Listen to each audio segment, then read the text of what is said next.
Olá, sejam todos muito bem-vindos a mais um episódio do podcast, em parceria com a Universidade do Estado da Bahia e o Instituto Patrícia Lordelo. Hoje eu tenho um convidado super especial, que eu sou fã, um profissional queridíssimo. Eu estou falando de Tufi Mamed. Seja muito bem-vindo, Tufi. Eu Gratidão, estou Pri. muito feliz que você está aqui de verdade, porque você é um profissional que eu admiro demais. E era assim um convidado que eu queria muito que estivesse aqui conversando com a gente, né, trazendo informações fresquinhas sobre a saúde da população. Tufi, muito obrigada mais uma vez por ter aceito esse convite. Eu sei que sua agenda é bem apertadinha. Você se esforçou bastante para estar aqui comigo, né, com a Um prazer, gente. Pri. E eu quero muito agradecer mesmo de coração a sua vinda até aqui. Que bom, é bom estar aqui. Que bom, Gratidão por ter Tufi. convidado. Ah, que delícia. E a gente vai conversar sobre um assunto que eu acredito que não tenha outra pessoa que pudesse falar sobre isso. Hum, É um assunto que eu acho que para todos nós profissionais serve de grande exemplo, né? Então, você para mim é um grande exemplo de profissional na nossa área da fisioterapia, né? Eu tô falando como fisioterapeuta. E, além disso, um profissional muito humano. Então, eu acho até que para o mês que a gente tá, né, o mês de outubro rosa, a temática eu acho que cai muito bem, porque a gente vai falar de profissão e de algo que torna você um profissional diferenciado e um profissional homem que atende mulheres, né? Então, isso para mim é motivo de muita felicidade ter te que bom, conhecido. que bom. Pra mim também. Tufi, vamos lá. Hoje a gente quer conversar um pouquinho sobre as interfaces profissionais. Então, aqui eu sei e o público agora vai ficar sabendo que você tem duas grandes paixões profissionais, né? E essas duas paixões que fazem de você este profissional exemplar. Então, você é fisioterapeuta e psicólogo. Meu Deus, isso é muito chique, ser psicólogo. Hoje em dia, eu acho que a psicologia é uma das profissões mais fantásticas, né? Porque vocês adentram um universo que a gente não vê, que não é palpável, mas que é tão importante, pensando assim no ser humano mesmo, no paciente. Então, conta um pouquinho pra gente, como que foi isso, como que é essa sua formação, a fisioterapia, a psicologia, quem chegou primeiro, como é que é o Tufi, quem é o Tufi, por que escolheu essas profissões? Conte um pouquinho pra gente.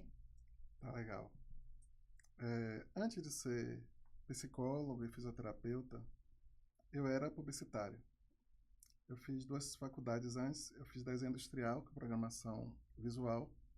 A minha segunda foi administração de empresas. E a terceira, publicidade e propaganda. Então, eu era publicitário e eu tinha sonhos com publicidade e propaganda que, na prática, eles não se realizaram. Eu era um web designer.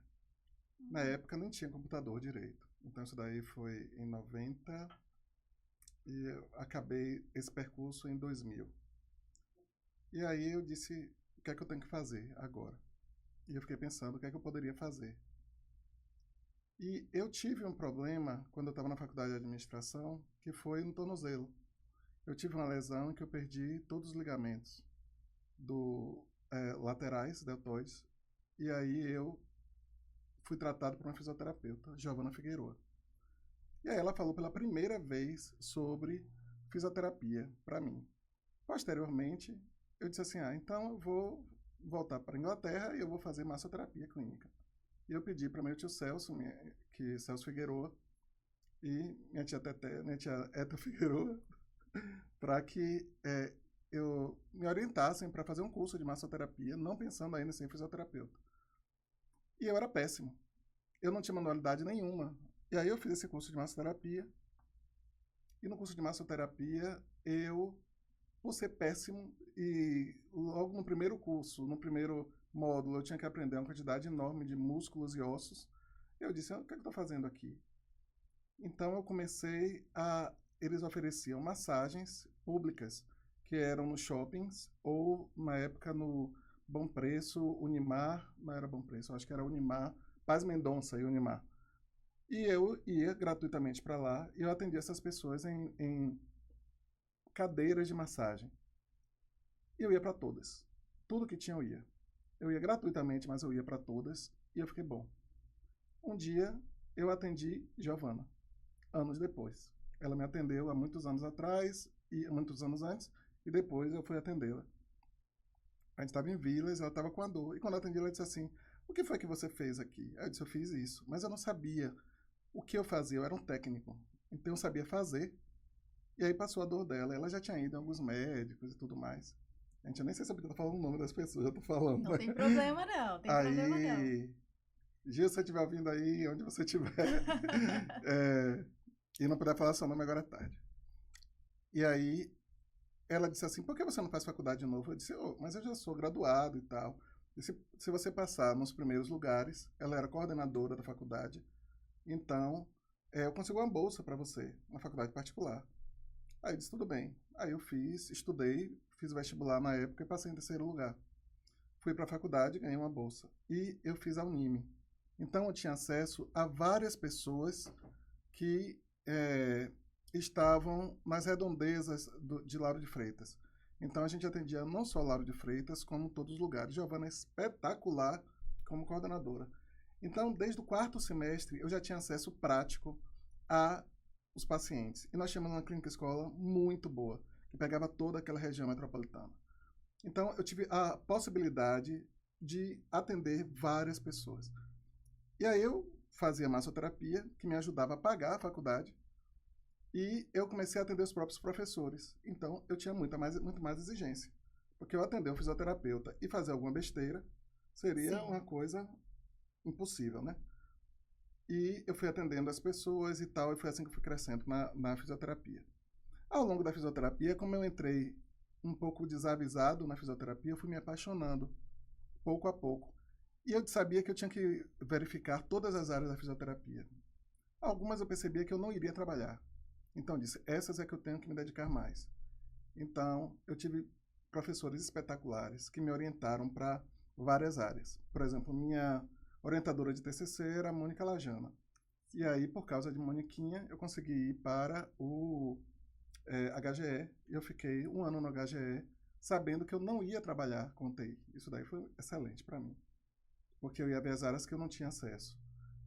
Eu sabia que eu não ia trabalhar em neuro, mas aí Nildo Ribeiro estava fazendo cursos e tudo mais, e eu ia para todos. Então, tudo o que tinha possibilidade das áreas que eu não iria trabalhar, eu tinha acesso. E gostava muito. Então, eu fui me apaixonando por todas as áreas. E por grande parte do tempo, eu fui para a dermatofuncional. Porque a dermatofuncional era uma área que eu tinha mais acessibilidade e eu tinha muito acesso à Vitória Sampaio. E vi, meu Deus do céu, é extremamente generosa. Então, tinha curso de qualquer coisa, eu estava lá. E tinha outro, eu estava, e eu estava em todos. Se qualificava bastante, Bastante. né? Até que chegou o momento de RTM. Aí em RTM, me apaixonei. E Babi, graças a Deus, eu tive acesso a Babi, tive acesso a Giovana e a todas as pessoas que puderam me dar noção de que nós, fisioterapeutas, temos acesso nas nossas mãos, sem medicamento, sem aparelho, sem nada, a mexer com as pessoas, a melhorar as pessoas, através da cura delas mesmas. E aí foi excelente. Meu Deus, cinesioterapia e todos aqueles professores de faculdade que eu nunca vou esquecer, Kátia Sá, Taíra, Melo, todo mundo. Foi assim, eu tive muita sorte. Eu tive uma faculdade excepcional. Eu e meus colegas estamos bem hoje em dia, cada um na sua área, cada um despontando sua área, porque tivemos essa origem boa na faculdade. Em um determinado momento, aí eu tive acesso a trabalhar com idoso. Foi com Maria Luísa, e ela me Isso marcou. ainda na faculdade? E aí aquilo ali me marcou. Foi uma coisa muito marcante para mim, porque eu sempre gostei de idosos. Mas ali eu disse assim: poxa, então a gente pode trabalhar com idoso. E foi o que eu gostei. Eu posso trabalhar com RTM, eu posso trabalhar com idoso, eu posso trabalhar com orto com idoso, com neuro com idoso, e tudo que eu tinha aprendido começou a ser funcional para qualquer área que eu escolhesse. Ali eu tive a noção clara de que fisioterapia era tudo. Então a gente não tinha os compartimentos. Minha avó estava com 99 anos e ela ficou dodói. Aí eu tranquei a faculdade e fui para Ilhéus. E fiquei por 4 meses em Ilhéus com ela. E o que eu podia fazer de suporte eu fiz. Depois eu voltei para poder finalizar a faculdade. E nesse período eu já tinha um consultório. O consultório que eu criei para massoterapia. Então eu só migrei de uma área para outra. E meu foco primeiro foi RTM e dermatofuncional. Você aperfeiçoou, né, na verdade. Exatamente. Você deixou de ter único recurso, o conhecimento como massoterapeuta, e daí você ampliou seus horizontes, né? Mas continua ali seguindo na mesma linha, né? Das mãos mágicas que a gente tem. E aí nós não tínhamos curso de uro com facilidade aqui em Salvador, nessa época. Sim. Então, esperamos muito tempo até ter a primeira pós-graduação que eu tive acesso, que foi da Gama Filho. Sim. E aí eu fiz, junto com uma colega e com meu atual marido também, essa pós-graduação. Mas como não tinha, então a gente fazia cursos. Então eu fiz curso com a Adriana Moreno, fui fazer curso com Maura Seleme, com Silvano Shoa, enfim. Aí eu fui fazendo os cursos, até que a gente fez a pós-graduação e eu fui percebendo que os idosos, que é o que eu gostava, eles tinham muitas disfunções assim. Minhas pacientes, quando eu ia engravidando, elas tinham coisas relacionadas a urogineco. Aí me apaixonei por urogineco profundamente. Então, essa foi minha área da fisioterapia. Até hoje eu trabalho, em determinado momento, me aposentei de dermatofuncional, porque eu não alcançava tantos conhecimentos ao mesmo tempo. E aí eu consegui focar um pouco mais em atendimentos de RTM e de ouro. Foi muito bom, adorei, porque é uma área confortável para mim e é uma área que tem muitas pessoas idosas. Sim. Até que em um determinado momento eu comecei a perceber que era pouco. Eu precisava de um pouco mais de conhecimento ali, porque muitas afecções elas iam para além do que a gente podia fisicamente. Certo. Por causa disso, eu tentei buscar terapia. Aí eu fiz uma especialização, fiz a segunda especialização, aí eu disse, tá pouco, eu preciso fazer a graduação. Aí eu fiz a graduação em psicologia. Foi quanto tempo depois da formação em fisioterapia que você buscou a formação eu acho que em psicologia? 10 anos. Depois você já estava fazendo essa segunda faculdade. Sim, fiz a segunda faculdade. Então, minha quinta faculdade. Então, eu fui fazendo as faculdades. Segunda na saúde. A segunda na saúde. Mas, então, eu já fazia os cursos, mas não a graduação. A graduação foi uns 10 anos depois.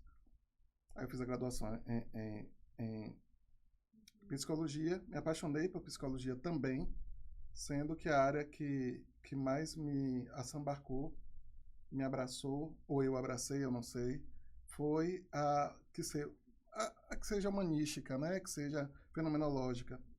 E aí, um belo dia na própria faculdade, que também foi espetacular, a gente tinha, tantos professores assim maravilhosos, de faculdade é uma coisa linda, né? Porque você consegue ter acesso a uma quantidade que você só vai ter acesso em faculdade. Uhum. Em um curso, só se você fizer inúmeros cursos. Sim. Mas você termina não tendo interesse, você termina indo para uma coisa mais específica. Então foi apresentada muita coisa, tive professores e professoras maravilhosos e maravilhosas lá. Meu Deus, Patrícia é excepcional, Ana Paula, enfim, tantas, eu não poderia nem citar de tanta sorte que eu tive com tantos professores excelentes. Até que um dia foi feito uma situação lá com Gestalt terapia e quando eu entrei para fazer, era um curso daqueles que dá em faculdade da semana do psicólogo. Sim. E aí me apaixonei por Gestalt terapia e virei a Gestalt terapeuta. E a Gestalt terapia me abraçou muito. Bem, como é que eu vejo na prática isso? A Gestalt terapia, ela não tenta...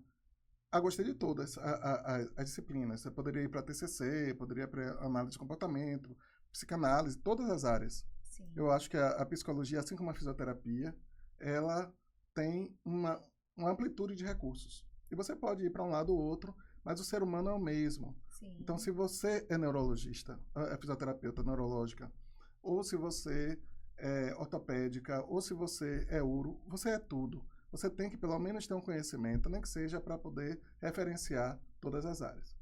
Não dá para fatiar o paciente, né? A gente Exatamente. até olha com mais cuidado para uma região, mas a gente não vai fatiar esse paciente no nosso atendimento, né? Isso é muito Exatamente. importante ser dito mesmo. Por causa disso, eu escolhi uma disciplina que é a Gestalt Terapia, em que a Velica, Lica Queiroz, que foi a pessoa que me abraçou na Gestalt Terapia, que me orientou e que eu sou apaixonado. A Gestalt Terapia, ela não vê unicamente o ser humano dentro da sociedade, mas dentro dele para com ele mesmo, ele para com os outros e toda a relação. E isso se abraça com a psicologia, com a fisioterapia. Então aí eu tenho um abraço entre psicologia e fisioterapia que é quase algo amalgamado. E para Uro, mais ainda. Então a gente vai ver como você está se sentindo, o que a sua postura está te dizendo. Você não lê em lugar nenhum, mas você sabe que alguma coisa está te fazendo, se está recostada ou não, que alguma coisa está te fazendo mais atenta ou menos atenta, preocupada ou não, e você vai saber sobre você. E as pessoas sempre sabem mais sobre elas do que qualquer outra. Sim. E sempre que você tem uma disfunção, que seja uma disfunção urinária, uma disfunção pélvica em qualquer nível, ou quando você está gestando, ou quando você está em climatério, você tem vários abalos nas suas relações para consigo mesmo e para com o mundo. Então a psicologia, ela veio como uma ferramenta de alcançar aquilo que a fisioterapia pura não conseguia alcançar. Entretanto, vários fisioterapeutas têm muito de psicologia em si. Tem uma fisioterapeuta mesmo, que o nome dela é Priscila. Quando ela está dando aula, mesmo que a pessoa diga alguma coisa que seja assim completamente diferente do que ela acabou de ensinar, ela modula a voz, extremamente delicada, olha para a pessoa e diz assim, tá tudo bem, é assim, ó, assim, assim, assim, diz tudo com a voz extremamente delicada. Ela estudou psicologia? Não sei, mas na prática usou recursos psicológicos que ela aprendeu no dia a dia. Então, todo fisioterapeuta, professor, pessoa que lida com gente médico, deve ter, e é mais bem sucedido, quando tem uma visão humanística, uma visão do ser humano, como ele, como ser humano. Não como compartimento, como você falou, não podemos fatiar. Não devemos mesmo. Agora, obviamente, é mais fácil para mim falar de uro do que falar de respiratória. Sim. Mas aí eu tenho como referenciar. Claro. E como é que eu tenho como referenciar? Pelo meu pouco conhecimento de respiratória, eu posso reconhecer que o que ela precisa é aquela referência. A nossa formação realmente é generalista, né? E acho isso bacana, mas também acho importante a gente se especializar, porque existem especificidades nos atendimentos, nos tratamentos, e a gente vai precisar ir para esse caminho. Mas pensar num todo é muito legal. E você deu uma aula aqui, né? Deu uma super aula de psicologia, de fisioterapia, enfim, contou como que tudo isso entrou na sua vida e nada entra por acaso, de fato é isso mesmo. Os seus próprios pacientes foram os seus ímãs, assim, para você entender, poxa, eu preciso de algo mais, até para eu poder atingir o meu objetivo. E nós, como fisioterapeutas, por ser fisioterapeuta também, eu sei o quanto a gente é autoexigente, né? A gente, não sei porque o fisioterapeuta acha que vai salvar o mundo e ele quer salvar o mundo. Então, eu que trabalho muito na obstetrícia, eu não quero de jeito nenhum que aquela mulher tenha uma laceração perineal. Sendo que ter ou não ter não vai depender de mim. Mas a gente quer estar nesse papel de tirar todas as possibilidades, né? Então, o fisioterapeuta tem muito isso. Ele tem aquela coisa de querer ajudar no máximo dele. E se ele não atinge aquilo que ele desenhou na cabeça, aquilo que ele criou de cenário, ele quer ir atrás de outras possibilidades. Que foi o que você fez. Falou tudo. Né? Você foi atrás da psicologia, seus pacientes te mostraram que precisava disso, e é tão importante, né, a gente pensar, porque o indivíduo como um todo, ele não é só estrutura de corpo, não é só função corporal, a gente vive, né, a gente se relaciona socialmente, a gente precisa disso, até eu posso até não ser muito social, assim, na rua. Mas eu tô ali com o meu terapeuta, eu já estou mantendo uma certa relação, até para ter confiança, ainda mais na área de saúde da mulher, saúde pélvica, que é uma área tão delicada, né, que a gente chega a atingir histórias, né? Então, eu sempre digo que quando a gente não fala, o corpo fala, né? Quando a gente cala, o corpo fala. E muitos dos trabalhos que a gente pega, né, na fisioterapia, nessa área da saúde pélvica, tem muito a ver com o guardar, o engolir, o viver, o sofrer, né? Não é simplesmente uma perda urinária, não é simplesmente um ressecamento vaginal. Imagina as mulheres que estão vivenciando, né, a menopausa, quanto que tem ali naquela sintomatologia. E acredito muito nisso, né? Dessa interface tão importante. Claro, aqui ninguém está dizendo que é para todo mundo sair fazendo várias faculdades, até porque a gente pode encaminhar para um terapeuta, Claro. para um psicólogo, mas pelo menos ter essa noção, né? Exatamente. A gente tem um pouco na faculdade de psicologia aplicada à saúde. Só que às vezes ela é uma psicologia muito no começo da faculdade, que a gente não vê aplicação em nada, ou às vezes ela não é como deveria ser, né? Uma teoria lá jogada e para quem não tem noção, fica assim, né? A gente fala, tá, mas e aí, eu aplico isso como? O que que isso tem a ver? Né? E por que que eu preciso aprender isso? Por que que o ser humano tá precisando aprender a ser humano? O que que tá acontecendo com a gente? Né? Então, eu acho assim muito interessante. E desde o momento que eu te conheci, que eu soube que você tinha essas duas profissões, e agora sabendo que tem mais três, aí, meu Deus, 5 faculdades, não é para qualquer um, né? Então, que bom que você teve todas essas oportunidades. E você citou aí sumidades da fisioterapia, né? Giovana Figueroa, que é uma referência aqui na Bahia, Dr. Celso, né? Que é médico, não é isso? Era, né? Isso. Então, assim, são pessoas que a gente tem como referência. Eu que não sou baiana, quando cheguei aqui, escutei sobre elas, né? E hoje eu tenho o prazer de trabalhar com Giovana. Mas é isso. A nossa formação faz muito isso com a gente. Quando você citou a Priscila aí, que eu me identifiquei, que sou eu, né? Né? A carapuça caiu um pouquinho. Eu sei que sou eu. Você tava falando de mim, né? Então, o que acontece? Eu acho que é muito disso. Existe um querer meu de ser uma pessoa melhor para o meu paciente, claro, de querer, né, cuidar. Eu acho que é o mínimo que eu devo fazer, né? Tratar o outro com o máximo de respeito possível, com todo o amor que eu puder. Nem todo dia é fácil, né? E aí, eu quero entender também de você uma outra questão. Você usou a psicologia, a formação, para ajudar o seu paciente, né? Que é uma coisa fantástica, né? Porque você está olhando para o outro com um olhar fundamental. Mas como é isso para você, doutor Tufi? Utilizar a psicologia no seu trabalho, né, no seu dia a dia, mas como é isso para você como pessoa? Porque a gente leva muito do nosso paciente para a nossa vida. Verdade. Aí é que eu acho que entra a necessidade da psicologia e a diferença da psicologia do conhecimento de aspectos da psicologia. A gente está treinado para redução fenomenológica. Nós somos treinados para saber que aquilo que está ali não é seu, é dele ou dela. Não é seu. O que as outras pessoas não são treinadas. Então, o ideal seria que todo mundo pudesse fazer psicologia também, se for trabalhar em saúde. Ou pudesse ter terapia, né? Porque senão a gente realmente pode levar para casa. Claro que eu levo para casa o quê? Frustrações, como você acabou de dizer. Se eu não conseguir alcançar um bem-estar, se eu não conseguir ser um facilitador para o bem-estar de um paciente, vou levar para casa isso. Vou parar, vou pensar, vou ler de novo, vou descobrir o que é que eu posso fazer, como eu posso utilizar, que ferramenta eu posso utilizar, para amanhã ou no próximo contato que eu tiver, eu possa alcançar um pouco mais. A coisa mais importante do psicólogo é escutar, porque o paciente vai me dizer todo o caminho, mas eu posso estar pouco atento. Ou projetar um caminho que seria para mim. E o psicólogo não pode. A redução fenomenológica é isso. Minha história é só minha, e a dela ou dele é só da pessoa.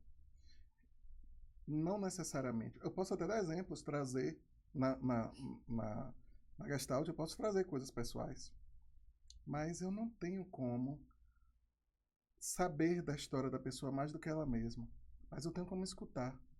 E se eu tiver dúvida, eu pergunto: é isso que eu escutei? E o que você acha disso que eu escutei? Poxa, eu não tinha reparado, realmente. E aí o que é que a gente vê? A coisa que eu mais gosto é de dar alta. Porque dar alta é a pessoa conseguir sozinha chegar ali. Então você fez certo. Porque não adianta você dar um peixinho para a pessoa comer todo bonitinho ali e tudo mais. Você tem que dar vários e tem que dar um anzol. E isso que se você tiver, ensine ele a pegar para poder a pessoa se virar Sim. sozinha. Então eu adoro dar alta, que é quando a pessoa chega para mim e diz assim: já reparei que eu fiz isso, isso e isso, que é um padrão que eu tive não sei que época, é assim, assim, assado. Eu chego com pacientes, às vezes no consultório, com a bucite. E eu digo assim: é uma bucite. E o que é que ela está querendo dizer, essa bucite? É no braço direito, a pessoa é destra. O que é que ela quer dizer? Porque ela está com a bucite no braço direito, impedindo que ela faça o quê? Tal coisa. E aí eu digo: vamos conversar o que aconteceu com você? Ah, aconteceu isso, aconteceu aquilo e tal, acho que não tem nada a ver. E aí ela vai soltar palavras. Naquelas palavras que ela soltar, eu vou fazer ela refletir, ela ter um pouco de awareness, de noção do que ela está dizendo, de conhecimento, de se dar conta do que ela está falando. Daqui a pouco, a bucete dela, a dor da bucete passa. Por quê? É magia? Não. É porque aquela bucete está falando. Mas o que a boca não fala, o corpo reclama. Então agora ela está trazendo para o lugar certo, que é para a boca. E aí ela fala: ah, é a magia? Não, às vezes é porque a pessoa tomou uma pancada muito grande e ela tá com uma dor e Sim. tudo mais. Mas até essa dor, ela é significada e percebida por cada ser humano. Aí a gente tem o meu trabalho de pesquisa que é sobre disfunção dor genitopélvica relacionada à penetração feminina, que é o que antigamente era conhecido como vaginismo, como dispareunia. E eu lembro que quando Paty me propôs fazer isso daqui, eu disse assim: Paty, eu acho maravilhoso, eu gosto de pesquisa, então todas as pesquisas para mim que têm uma função é, real, não é que as outras são irreais, mas uma função executiva que vão dar ferramentas às pessoas, eu gosto. Quando é uma pesquisa muito abstrata, aí eu tenho um interesse um pouco menor. Acho importantíssimas, porque são elas que vão me dar uma coisa. Aí eu disse assim: Paty, eu acho ótimo. Agora, como será que uma paciente vai se sentir tendo um vaginismo, que é é, uma contração vaginal, é, uma tensão interna na sua área de pessoal, de vergonha, que pode ter surgido por causa de um homem, com um homem de 2 metros de altura. Aí ela disse assim: como assim? Aí eu fiquei em pé ao lado dela. Na hora que eu fiquei em pé, ela disse: eu entendi. Porque nós estamos falando com tudo. Eu estou falando com você com meu corpo, com meu olho, com minha mão, com tudo. E então eu sempre tenho que observar o meu lugar de fala e até onde eu posso ir sem invadir o seu lugar de expressão. Porque, até pelo fato de ser psicólogo, fisioterapeuta, eu tenho um suposto saber, como se eu tivesse a resposta para todas as coisas que ela tem. São coisas pélvicas? Eu sou fisioterapeuta pélvico, então eu tenho as respostas para isso. São coisas psicológicas? Eu sou psicólogo, então ele sabe a verdade. Não. Quem sabe a verdade é cada um de si. Nós não podemos nos perder nisso. Não nos perdendo nisso, nós também não nos perdemos de nós mesmos e sabemos que sou um instrumento para estimular, provocar ou dar possibilidades diante do que aquela pessoa consegue absorver naquele momento. Porque pode ser que naquele momento ela não consiga absorver outras. Não sou um instrumento de controle e dizer como ninguém deve agir, como ninguém deve perceber. Uma vez que eu sei que eu sou um instrumento e eu me boto no meu lugar, que é minúsculo, eu não trago para casa. Fica lá. Porque eu não tenho esse poder. O terapeuta não faz terapia. Cada um faz sua terapia. O terapeuta, ele é um espelho ou um facilitador. Se você quiser fazer terapia, você faz, porque só muda quem quer. Sim. Quem não quer mudar, não muda. E a zona de conforto, que é a zona que você já conhece, ela sempre é a preferida. Nós buscamos estar sempre no lugar de acomodação. Eu até diria zona de acomodação. Também na doença. Então, se eu tenho uma disfunção pélvica, por exemplo, sexual feminina, eu me acostumo e digo, não, é normal, porque eu passei 3 dias sem transar. Então, agora que eu tive relações, eu vou sentir dor vaginal. Ela se acomoda à dor. E nós conseguimos nos acomodar em uma situação desconfortável? Sim. Por quê? Porque conhecemos. Sim. E se a outra for pior? Exato. E aí nós entramos em várias situações, como você já falou antes, e é real.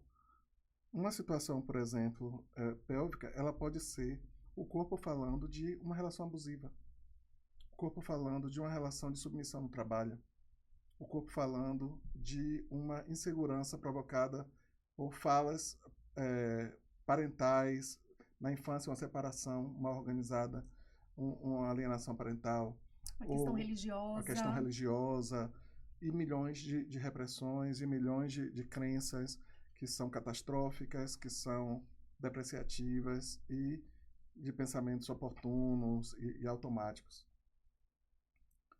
Isso nos ajuda enquanto fisioterapeuta, porque a gente pode perceber que na fala, quando ela não é consistente, ela pode estar demonstrando variações que estão mais no campo emocional do que no campo fisiológico. Mas, às vezes, apenas ser ouvido pode mudar a percepção da pessoa daquela dor, daquela disfunção, ou até fazê-la se engajar melhor, fazê-la dizer, não, a partir de agora eu vou me cuidar um pouco mais, né? A partir de agora eu vou anualmente fazer um exame, uma mamografia, eu vou fazer um preventivo, eu vou descobrir se eu tenho uma propensão, uma probabilidade de um câncer de mama, de um câncer de colo de útero. Eu vou buscar mais informações a esse respeito, por exemplo. Você pode ser o inspirador ou a inspiradora daquilo. Porque a pessoa pode só estar precisando ser ouvida. Eu acho que não precisaria nem ser terapeuta, né? Nem ser psicólogo. Eu acho que basta a gente ter um pouquinho mais de cuidado com o próximo, né? E trabalhar na área da saúde requer isso. A gente não pode só ficar fixado naquilo que é a nossa competência técnica. E muitas vezes um escutar é tão brilhante, né? Eu tô aqui ouvindo você falar assim, eu fico encantada. E eu me lembro dos meus atendimentos na obstetrícia que eles sempre vêm cheios de relatos, porque era um momento ali que às vezes a gente tinha que ficar em certa posição um determinado tempo, fazendo um alongamento e tal. E aí ninguém fica em silêncio na sala, né? Eu não consigo ficar em silêncio. Eu quero conversar. E aí vinha a história de reforma de quarto de bebê, de não sei o quê. E aí vinham as histórias, né? De várias coisas. Aí você acaba conhecendo, porque ser fisioterapeuta não é uma consulta de 5 minutos, não é um bate-papo rápido. A gente fica muito tempo com o nosso paciente. E a gente cria um vínculo. Querendo ou não, por mais que a gente seja treinado a não vamos criar laços tão profundos, né? Não vamos no chá de bebê dos meninos, não vamos no aniversário de um ano. Daqui a pouco a gente está indo até nos casamentos das crianças. Então, a gente tenta manter esse distanciamento profissional até para não impactar no resultado. Mas é muito difícil a gente não se envolver. Porque não se envolver significa que eu não tenho minhas emoções, meus sentimentos e não dá. Igual com os meus alunos, é difícil não me envolver emocionalmente com eles. Eu tento manter um certo distanciamento porque existe uma, entre aspas, falsa hierarquia. Eu também não posso adentrar naquele mundo em que eu não fui convidada. Eu só vou na casa de alguém se eu for convidado. Se eu não for convidado, me manterei aqui bonitinha esperando o convite. Mas é isso.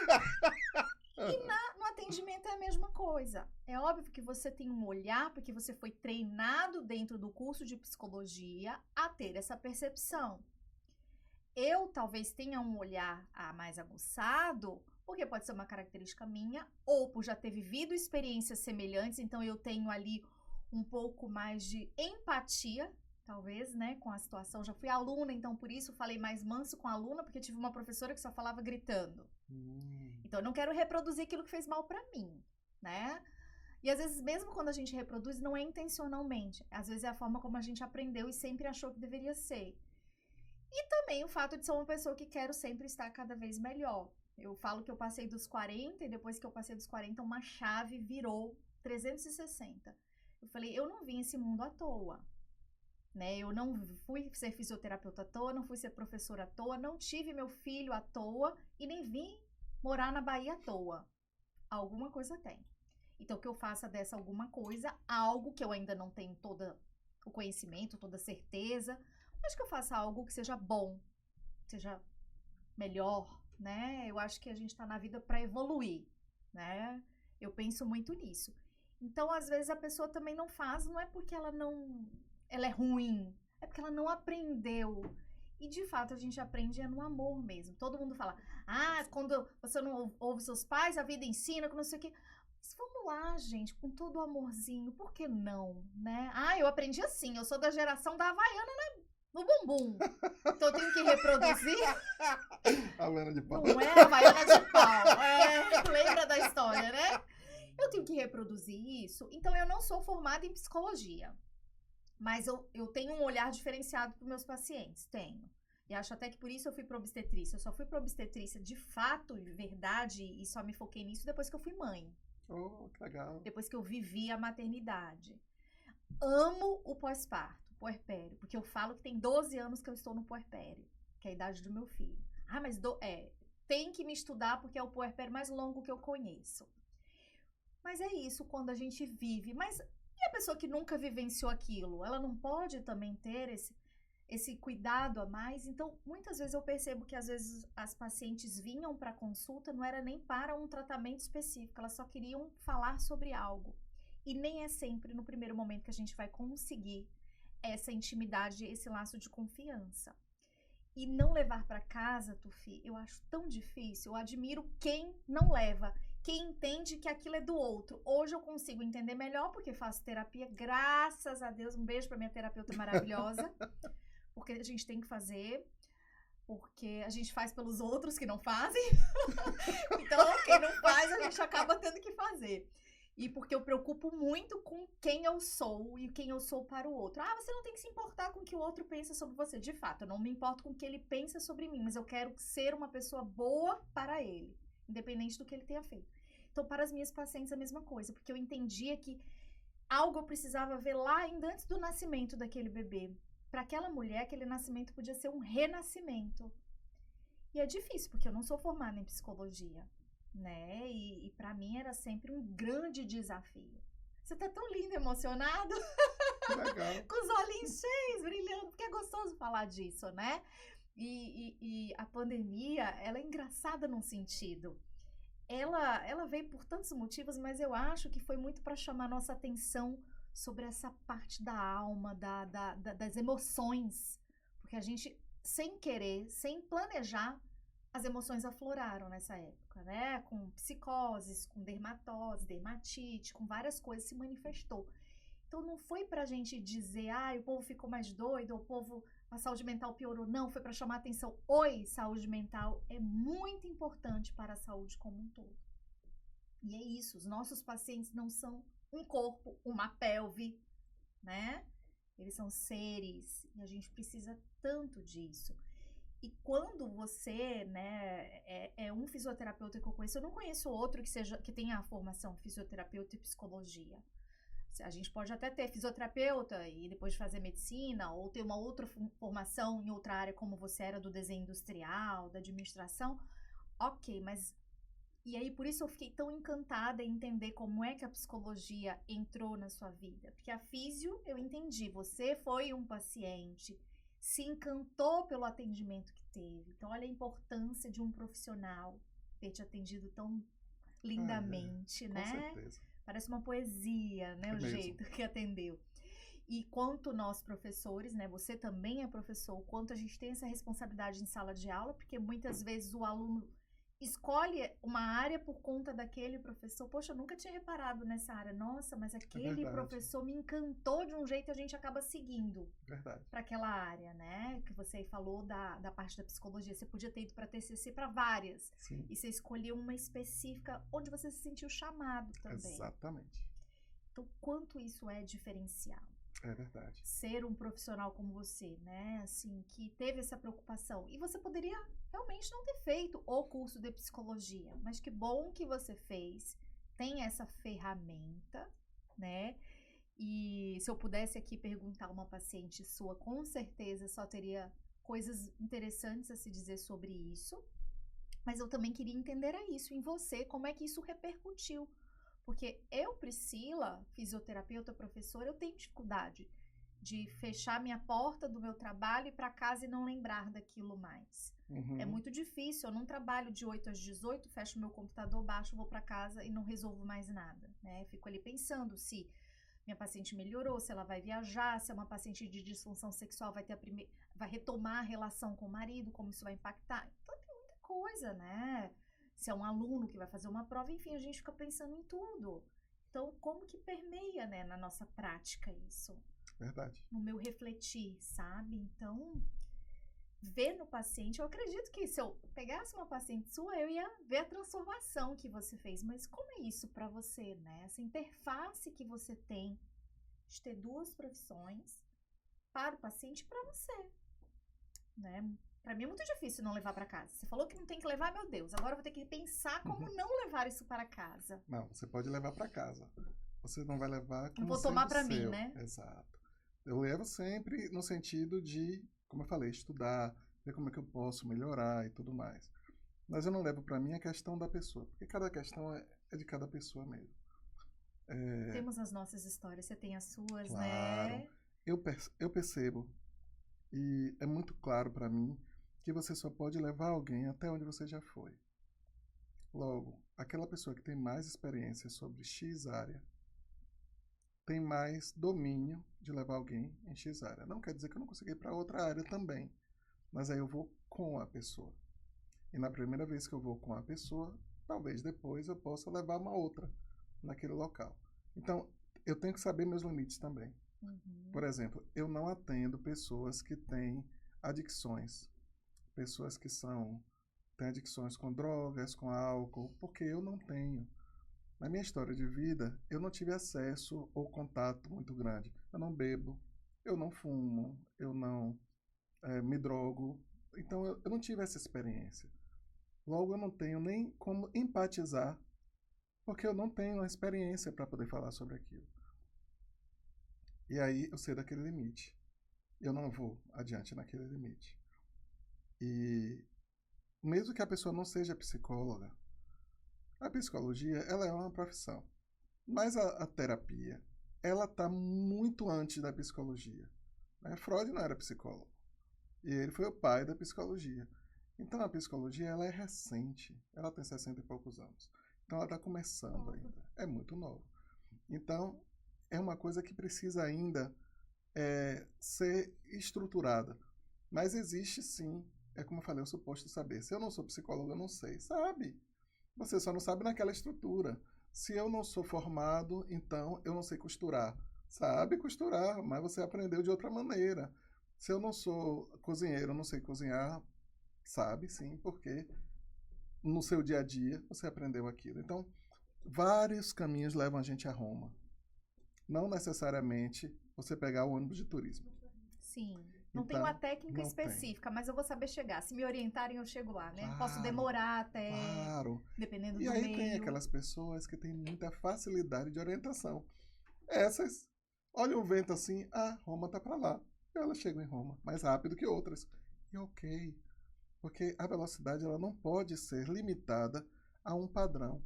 Quanto mais nós queremos padronizar, mais a gente vai estar limitando a criatividade de cada um ser como é. Mas e se a pessoa quiser fazer parte do padrão? Tá ok também. Então ela vai fazer parte do padrão. E ela pode espontaneamente ser um padrão. Por exemplo, ela pode espontaneamente ser um modelo anatômico. Porque ela tem aqueles que nasceu assim. E outras não nasceram assim, mas elas tiveram que malhar e ficaram assim. Sim. Tá ok também. Qualquer uma das formas. Mas o que você falou é lindo, porque é assim mesmo. Quando você empatiza com alguém, você tem assim já uma grande parte do caminho para que essa pessoa consiga se entregar a se ajudar através de sua inspiração. Se você não faz esse contato emocional, não consegue fazer. Eu acho que a gente tem que ter uma distância ótima, mas eu não acho que essa distância ótima, ela quer dizer distante. Ela pode ser ótima e mais próxima, ou menos próxima, a depender da sua relação com a pessoa, porque você é um ser em relação. Eu sou um ser em relação. Então, tem toda uma relação. Tem pessoas cuja relação exige uma distância maior, e ok. Então, quando você disse, espero ser convidado aqui, tá ótimo, é isso aí. Eu tive uma paciente que ela não gostava de abraço, e você me conhece, e eu abraço. Adoro um abraço. Eu nem paro para pensar, eu já abraço. E quando eu gosto muito da pessoa, eu não só abraço quando eu tiro do chão. Quer dizer, eu não parei para pensar nisso, não é uma escolha. E aí ela disse assim, eu não gosto de abraço. Aí foi que eu disse, desculpe. Porque você abraçou ela. Abracei automaticamente, então, desculpe. Sim. Não abraço mais, eu não abracei mais. E quando eu terminar o momento, ela disse assim, por que você não me abraça? Eu disse que você não gostava. Aí ela me deu toda uma explicação. Mas eu não gostava, mas agora eu já te conheço, não sei o que. Sim, não gosta de abraços, assim, inesperados de pessoas, né, que ela acabou de conhecer, de repente. Né? Exatamente. Porque realmente, você tá tocando no outro e você tá invadindo um espaço ali, Exatamente. né? Tem que ter muita intimidade. Quando a gente fala de intimidade, as pessoas pensam em outras coisas, mas, gente, é muito íntimo. Igual, eu me lembro, vou compartilhar aqui, na época que eu tava grávida. Antes de estar grávida, eu achava lindo barriga de grávida, botava a mão na barriga de todo mundo. Gente, quando eu fiquei grávida, eu me vi na posição de odiar que as pessoas encostassem na minha barriga, porque eu sentia o toque da pessoa na pele. Você podia me abraçar, mas o negócio era encostar na minha barriga, eu não suportava. Gente, depois daquilo, nunca mais botei a mão na barriga de nenhuma grávida, sem a permissão. E acho que nem permitindo, eu nem chego mais a encostar.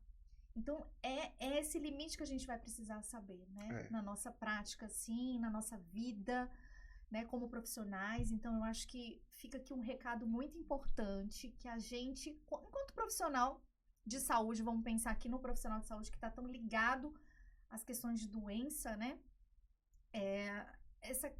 Essa importância do nosso escutar. E é uma escuta sem julgamentos, é uma escuta por escuta mesmo, né? Mas não é só tá ali, sim, pode falar que eu tô ouvindo, claro, e não tá prestando atenção no paciente, né? Então, tem que estar com aquela escuta mais atenta, e eu acho que isso faz toda a diferença para nossa prática profissional. Acho que sim. Inclusive em todas elas. A gente tá falando de saúde, mas ensinar também. Todas, né? Se você não tá ensinando e entendendo, você está sendo conteudista, você está dando um bocado de assunto que ninguém vai entender. Isso porque não vai nem se interessar. É isso mesmo. Que verdade. Ai, gente, vocês viram que coisa maravilhosa conversar sobre isso. E nos últimos anos, realmente, a gente tem voltado a falar mais sobre emoções, sem se envergonhar delas, né? Falar de sentimentos. Então, é algo que precisa ser educado na nossa sociedade. A gente poder falar disso, ter liberdade para falar disso sem ter vergonha, né, de mostrar sentimentos, emoções. Aquela história de que homem não chora, tudo balela, ser humano chora, né? Todo mundo tem o direito de manifestar os seus sentimentos e a gente não pode fazer julgamentos, por mais que eu não tenha passado por aquela experiência, né? Porque eu não preciso ser empático somente com o que eu já vivenciei. Basta eu respeitar o outro, independente. Eu não sei a sua história, você não sabe a minha. Mesmo que eu te conte, você não sabe o que eu senti naquela época, eu não sei o que você sentiu naquela época. Então, a gente precisa muito preservar e respeitar isso, né? Concordo plenamente. E isso vai fazer da gente profissionais diferentes, diferenciados, né? Mais humanos. Que pena que a gente ainda tem que pensar que a gente precisa ser mais humano, né? E eu falo que os animais estão totalmente evoluídos, assim, porque, mas o animal não fala. Exatamente, ele não precisa nem falar para acolher a gente com aquele olhar, com aquele carinho e tal. Então, quem me dera um dia chegar nesse patamar de compreender só com o olhar. Quem sabe? Eu amei a nossa conversa, foi maravilhosa. Como sempre, como era de se esperar, adoro conversar com você. Você realmente me inspira muito, é um profissional assim, Carlos, que eu trabalho, né, seu marido que tá aqui com a gente, Eu sempre falo, ai, você que é Tufi? Ele, ai, Tufi realmente é maravilhoso. Eu falo, não vale, você não vale falar porque você é apaixonado dele. Aí eu falo, mas ele realmente é um ser humano diferenciado e é tão bom eu conhecer pessoas Que assim, bom. porque a gente vai acreditando que é possível e é possível ter gente diferente, né? Por mais que a gente tenha vivido outras experiências, é possível, existem pessoas muito boas. E que bom, e a gente vai aprendendo, e eu vou aprendendo sempre, né? Com esse seu olhar, que eu não tenho essa percepção, assim, eu não me vejo como você fala que me viu, mas com essa vozinha mansa. Se perguntar pra Nicolas, meu filho, se eu tenho essa vozinha mansa, ele vai falar, nunca vi mamãe com voz mansa. Mas é isso mesmo, né? E esse é meu objetivo. Acho que talvez minha missão de vida que eu tenha descoberto agora, que é isso. Eu quero ser uma pessoa ali pra tratar bem as pessoas. Porque eu sou bem tratada, Que graças coisa a boa, Deus. que coisa boa. E eu fiquei muito feliz de ter você aqui. Também, muito bom. Ai, que bom, gente. Sigam aí Tufi nas redes sociais. Quer deixar algum recadinho aqui, ó, sua câmera para você falar, se quiser deixar algum recado para os profissionais, para as pessoas que estão se formando agora, né? Para os alunos dos cursos de saúde e não saúde, para os profissionais que trabalham em diversas áreas, para quem lida com gente. Porque lidar com gente é lidar com gente. Tem gente que só trabalha com computador, É ok. verdade, E quem lida com gente ali no dia a dia? é verdade. Eu queria dizer sim, mas o recado que eu tenho que dizer, que eu gostaria de falar, não é só para as pessoas de saúde, é para todas as pessoas. Eu gostaria de falar sobre o Outubro Rosa. Muitas pessoas sofrem de câncer de mama e de câncer de colo de útero. E muito pouca informação é dada sobre isso. Desde 1990 nós temos esse momento, que é esse mês de outubro, para falar sobre isso. É importante que a gente esteja atento e que a gente possa divulgar tudo que a gente sabe. Sempre que a gente souber alguma coisa, que a gente compartilhe. Conhecimento tem que ser compartilhado. Os profissionais de saúde também. Mas não é porque você não é profissional de saúde que você não vai saber falar sobre isso. Pode buscar, pode falar. Tem tanta coisa aí na internet. Coisas boas aconteceram também na pandemia. E gratidão por estar assistindo a gente. Espero que vocês tenham gostado. Ah, que legal! Muito bom, muito bom. Meu amor. Realmente, Outubro Rosa, eu falo que a gente tem os meses da área da saúde, né? O arco-íris, eu amo. É. Cada mês é uma cor, enfim, também sou adepta a tudo isso aí. Que bom que você falou sobre isso, realmente é algo muito especial que a gente precisa estar atento, né? Então, mulherada, homens também podem ter câncer Sim. de mama, hein? Sim, Então a gente tem com que ficar certeza. atento a todo mundo. A saúde é responsabilidade de todos. Isso mesmo. Não é isso? Ô, pessoal, então a gente fica aqui com mais um episódio. Espero que vocês tenham gostado, curtido bastante, muito conhecimento, muito bate-papo. Aqui é levar informação de uma forma muito tranquila para vocês. Curtam as nossas redes sociais, nos acompanhem e que a gente vai voltar em breve com mais um episódio. Até lá!